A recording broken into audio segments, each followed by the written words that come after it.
Hello, everyone. I don't consider Halloween as ever being over. Right now, I just think it's temporarily suspended until it comes around again in October. That's the positive way of looking at things.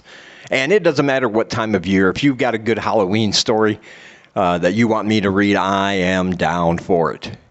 And this one is fantastic, and you are going to enjoy it. But first, I want to remind you that I have some books for sale. They are at the link in the description below. And also, Ooze, Little Bursts of Body Horror, is arriving on March 1st, and there is a pre-order link to the book in the description. So be sure you get in on that. You get to read my story along with 20 other fantastic authors. And that's a good bargain for your horror money. All right, let's get on with the video. All right. The book we're going to be talking about today is called All Hallows by Christopher Golden.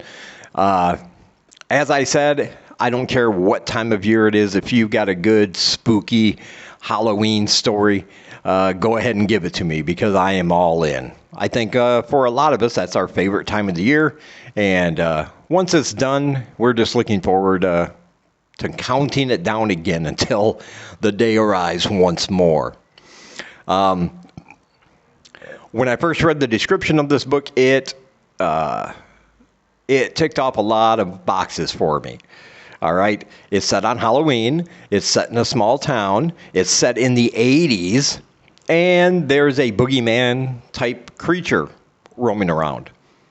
I mean, I'm sold with a description like that. It's just something about all those things combined that just made me excited. And it's set in a specific neighborhood in a small town during the 80s on Halloween. And this neighborhood has a collection of, people living there and families, older kids, younger kids, moms, dads, and everything else. But all of these families, as we discover, they each have their own secrets, things they don't share readily with their neighbors. And some of those secrets are deeper and much darker than others. But things are going to come out during this book, and we're going to find out that even in suburbia, not everything is well all the time. Let's put it that way. One family in particular, they run the haunted forest every year. The dad and the teenage daughter are really into Halloween and the spirit, and they do the best they can to make sure the scares are genuine when people roam through their haunted forest. They have all the traps set up, all the actors in place, all the spooky sound effects, and they lay it out perfectly.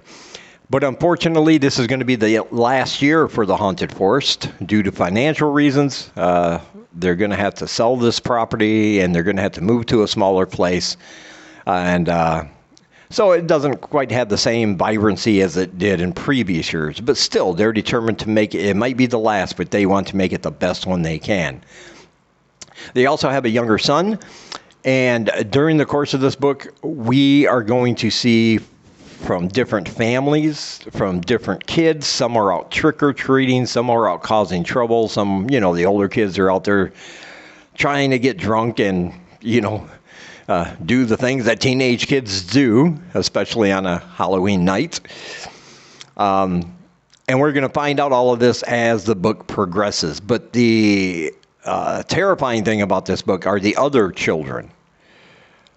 They show up. There's a few of them that show up in different parts of the neighborhood that night, and these children looked disheveled. They looked frightened, scared out of their minds. And each person they talk to, trying to get help, they all say the same thing. There's this boogeyman type supernatural creature that's trying to take them away forever. And of course, the first thought is go to the police, but these children insist the police can't help us. This thing is going to find us no matter where we are. All we want you to do is let us hang around you and protect us until midnight, because at midnight, that veil between the world closes. This creature, whatever he is, can no longer take these children back to wherever it is he's taking them to. And so that's all they ask of these adults and older kids that they come across is just stay with me until midnight and he won't be able to find us. But we're going to find out that this is Halloween. And not everything is quite as it seems, not only with the neighbors and some of the kids, but also these other children, the ones that are scared of this boogeyman type creature. And he is after them. But we're going to find out some things about him. We're going to find out some things about these children. We're going to find out some things about the people trying to protect them and trying to get answers as to why they just showed up like that. And as the book progresses. And this is really just a very almost epic in nature kind of book. I mean, we're covering a lot of different neighbors, a lot of different characters, older characters, younger characters. And like I said, some of the secrets these neighbors harbor are very, very dark, and it'll give you a good old case of the goosebumps once you realize what's going on. And some of these secrets are revealed on this night. Thank you, alcohol.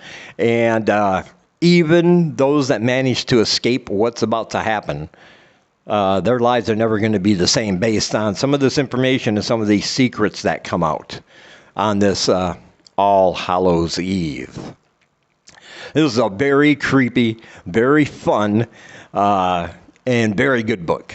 And I cannot recommend it enough. No matter what time of year it is, I think you need to get in on this book. And I will leave a link down below to Amazon where you can purchase All Hallows by Christopher Golden. It's a fantastic book, and it's one of those that I think people are going to be reading multiple times on Halloween. It's just a perfect Halloween read.